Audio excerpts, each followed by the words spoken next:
और एक series start कर रहा हूँ अभी ग्रुप डी में। जितने सारे पोस्ट है ना, सबका एक डिस्क्रिप्शन वीडियो बनाता हूँ कि किस में क्या काम रहता है, किस में क्या सैलरी रहता है, प्रमोशन कैसा है, छुट्टी कैसा है, सब कुछ। ठीक है, तो जैसे आज अभी अपन लोग CNW में है, ठीक है ना, तो सबसे पहला वीडियो बनाते हैं ऑल अबाउट CNW। ठीक है, चलो मिलते हैं आपको सीधा साइट पे। Bye bye. तो आ चुके हैं अभी अपना साइट पे। ठीक है, तो एक चीज़ पहले ये जान लो कि CNW में कौन कौन सा सब डिपार्टमेंट है। ठीक है, जैसे पहला तो हो गया ब्रेक पावर और टेस्टिंग, उसमें आपको डाल सकता है। ऐसा नहीं कि CNW में आ गए सीधा गाड़ी पे चेक करने आ गए। इधर ना काम डिवाइडेड है, हर जगह काम डिवाइडेड नहीं है, बट कुछ जगह जो बड़ा बड़ा यार्ड है ना, वहाँ पे कुछ काम डिवाइडेड है।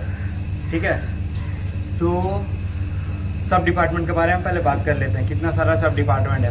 पहले आपको अंडर गियर चेक करने देगा, बट जो ग्रुप डी से आया हो उसको अंडर गियर में चेक करने नहीं दिया जाएगा।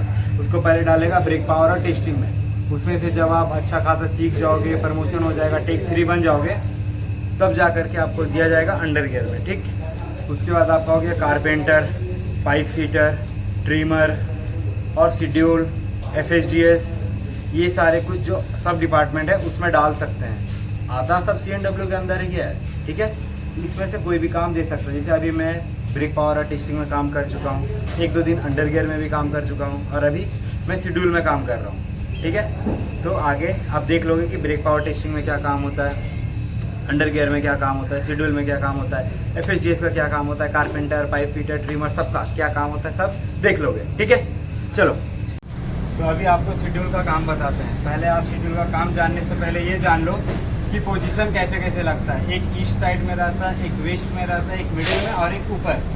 जो ईस्ट और वेस्ट में जो रहता है ना, वो एक्सल बॉक्स खोलता है और आर्थिंग बॉक्स खोलता है। जो मिडिल में रहता है वो एंटी रोल बार में ग्रीस करता है, और आपका जो MR का प्रेशर रहता है उसका डक्ट कलेक्टर खोलता है और उसको क्लीन करता है, और आपका कैलिपर का जो बूश होता है उसको साफ करता है। फिर आपका जो ये है एयर स्प्रिंग, इसको चेक करता है कि कितने पे एक्टिवेट हो रहा है फीवा। बस ये मिडिल का काम है। ऊपर में जो रहता है वो ACP करता है, PE भी देखता है, और शेड्यूल का डेट डालता है। जैसे शेड्यूल 2 प्रकार का होता है, एक D2 और एक D3। D2 जो होता है उसमें आर्थिंग बॉक्स और बाकी सारा एक्सल बॉक्स खोला जाता है, बट जो D3 होता है उसमें ये भी खोला जाता है। D2 में ये नहीं खोला जाता है, 3 नंबर और 6 नंबर। समझ गए? अब अपन लोग इसको खोलेंगे। खोलने के लिए अपने पास मशीन है। ठीक, अब काम करते हैं, उसके बाद आपको बताते हैं दूसरा काम जो है ब्रेक पावर और टेस्टिंग का काम, कि उसमें क्या किया जाता है। ठीक है, चलो बाय बाय। तो गाड़ी चेक करने के बाद अपन लोग देते हैं सेंसर। ये होता है सेंसर केबल, जो ये डम्बवाल है ना, ये बचता है, जिससे ब्रेकिंग वगैरह पे आपका अच्छा होता है। अगर इसका गेप जो रहता है वो 90 से लेकर के 140 तक रहता है, अगर उसको mm में करोगे तो। अदरवाइज ये रहता है कितना, 1.4 से लेकर के 0.9 के बीच में बस। और इससे अपन लोग चेक करते हैं, थोड़ा पुश कर दो। देखो ये फीलर गेज है, इसी से अपन लोग इसका गैप चेक करते हैं।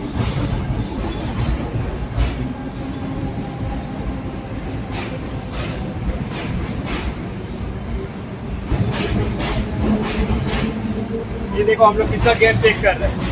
कॉनिक व्हील और सेंसर केबल का बीच का जो गैप होता है वो चेक करना रहता है। इसी गैप के बारे में बता रहा हूँ कि 1.4 से लेकर के 0.9 तक होना चाहिए बस। उससे ज़्यादा और कम होएगा तो उसको बनाना होएगा। जैसे ये आया आपका कितना, 113 बस।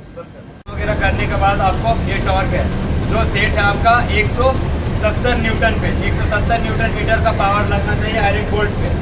ठीक है,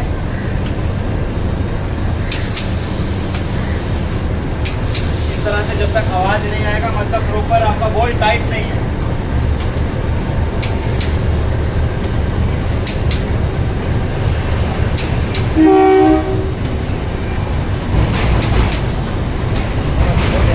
चलो आ जाओ, अब मैं आप सभी को बताता हूँ कि अंडर गियर में क्या काम देखा जाता है। सबसे पहला काम, व्हील में देखेगा कि कहीं फ्लैट नहीं है, स्किडिंग नहीं है, ये देखेगा। व्हील का डायमीटर भी एक अंदाज़ा पता चल जाता है कि कितना है कितना नहीं है। मैंने एक वीडियो में बताया था कि कैसे काउंट किया जाता है व्हील डाया, और अगर नहीं समझ आएगा तो मेरे को कमेंट करना, मैं शॉर्ट्स बना कर डाल दूँगा। ये इसको डंपर कहते हैं। इसमें चेक करना रहता है कहीं से ग्रीस आउट है या नहीं है।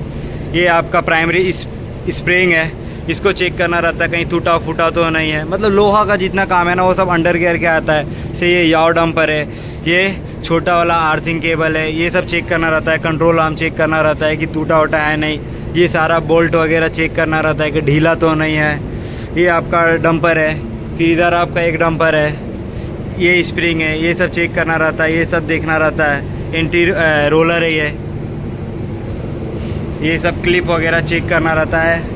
ये फुट बोल्ट है, इसको चेक करना रहता है कहीं लूज तो नहीं है, कहीं गिर तो नहीं जाएगा। बाकी बात अंदर का जितना समझ लो लोहा का सामान है ना, नट बोल्ट वगैरह चेक करने का काम वो अंडर गियर के पास होता है। ठीक, अब बात करते हैं टेस्टिंग का काम। तो टेस्टिंग का सबसे पहला काम होता है गाड़ी को ड्रेन करना।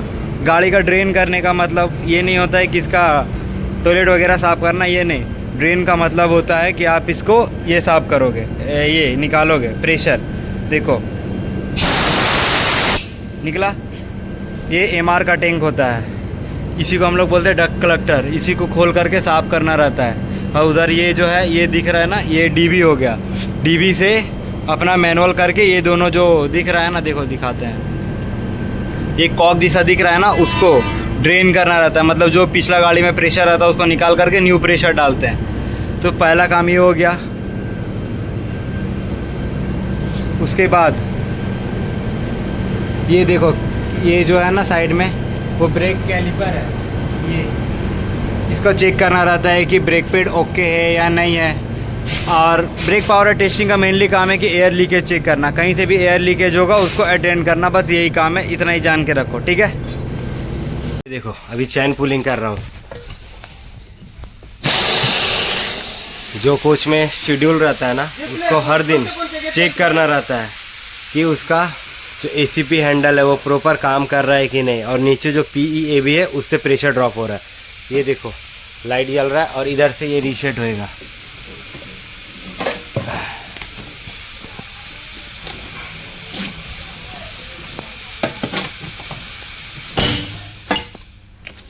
बंद, लाइट भी बंद हो गया। और इसमें है ना कुछ बुद्धिजीवों को ऐसा लगता है कि अगर हम चैन पुलिंग करेंगे तो किसी को पता ही नहीं चलेगा, लेकिन ये बहुत गलत फहमी है, ठीक है। चलो आज बताते हैं आपको कारपेंटर का काम क्या है। कारपेंटर का काम ये है ना, ये देखो ये सारा नट बोल्ट जितना भी है सब चेक करना टाइट है या नहीं है। सारा देखो डिवाइडेड है, स्लीपर कोचेस का अलग होता है, AC कोचेस का अलग होता है। ये सारा जो है प्रॉपर टाइट होना चाहिए, जैसे ये उठता है तो गिर ना जाए, ये सब देखना रहता है, समझे। ये हो गया आपका कारपेंटर का काम। और इसी में एक ट्रिमर आता है। ट्रिमर का मतलब क्या होता है, जो सिलाई वगैरह करता है वो कहीं अगर सीट वगैरह फटा उटा रहा तो वो सिलेगा। ये कहीं का भी सीट वगैरह या फिर ये जो कारपेट वगैरह फटा वगैरह रहेगा तो वो सिल देगा, समझे। बाकी बात कारपेंटर का ये भी काम है, विंडोज़ वगैरह चेक करना ठीक ठाक है या नहीं, सारा बंद हो रहा है कि नहीं हो रहा है अच्छा से, ये सब चेक करना कारपेंटर का काम है। और ये स्विच वगैरह का तो इलेक्ट्रिकल काम है। बस यही है, इतना ही है कारपेंटर का काम गाड़ी का। इधर और एक कारपेंटर का काम है, वो मैं बताता हूँ, दिखाता हूँ आपको। ये थोड़ा बड़ा काम है कारपेंटर का, ठीक है। ये दोनों कोच को जो अटैच करता है ये रबर है, ताकि जब देखते हो ना गाड़ी ब्रेक मारता है तो एक दूसरे को ज़्यादा झटका ना मार दे, इसीलिए ये लगाया गया है। इसका नाम तो अभी हम भूल रहे हैं, अगर याद आता है तो मैं लिख दूंगा, ठीक है। बाकी मैं इसका नाम अभी भूल गया हूँ। तो ये कारपेंटर का काम है। और ये देखो एक शटर है, इसको भी गिराना रहता है, चेक करना रहता है कि हाँ ओके बरोबर है या नहीं है।